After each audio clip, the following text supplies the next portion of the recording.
Here's a quick overview of how to run a weather block using a couple of macros on a broadcast pick switcher.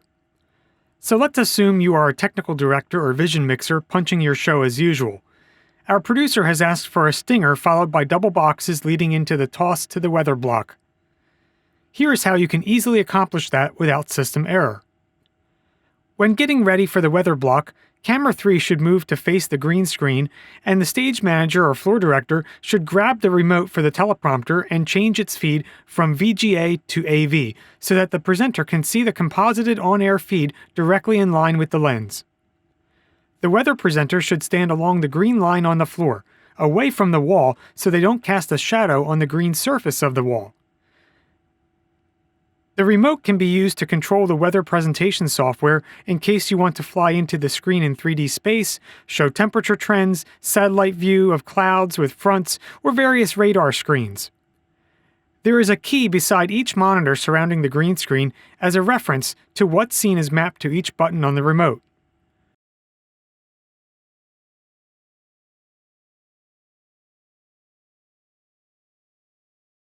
Rotate the ring to signal when to advance graphics in the control room for the full screens. Preview the stinger animation from Clips 1, take that to air, and quickly preview Camera 2. You have 5 seconds to do this during its playout on air. The stinger will automatically dissolve to that preview source of Camera 2 once the animation concludes. This will feature both anchors at the main anchor desk in a 2-shot. Navigate to the macro row and press 405. Weather Part 1. This previews your boxes. As the talent talks and begins to throw to the weather presenter, take the boxes to air, and once the weather presenter starts talking to the viewers about the map or weather data, press macro 406, Weather Part 2, to send the presenter full screen to program. The CG operator will then tag the weather presenter. After the tag animates offline, press macro 407, Weather Part 3, to change the system key priority. You won't visibly see a switch on air, but what this does is place the graphics layer behind the keyed presenter because the next CG will be a full screen of the current conditions appearing behind them.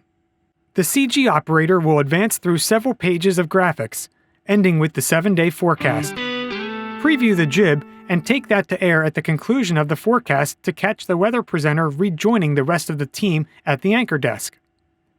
Then, making sure Camera 1 is framed up on the over-the-shoulder monitor with the weather presenter and talent, preview that source and dissolve to Camera 1. Press macro 408, Weather Part 4, to then automatically dissolve the content in the onset monitor so that it changes from the 7-day to the logo. This will also reset the DVE effect for the boxes and remove the chroma key effect from Camera 3 that's facing the green screen.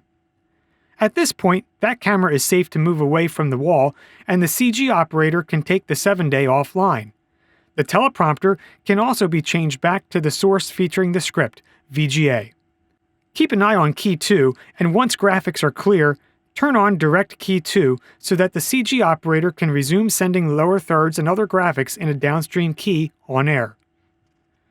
If you want to skip using boxes to introduce weather, punch the show as usual, and then press macro 410, Weather No Boxes, to immediately take the stinger and reveal the presenter on the maps.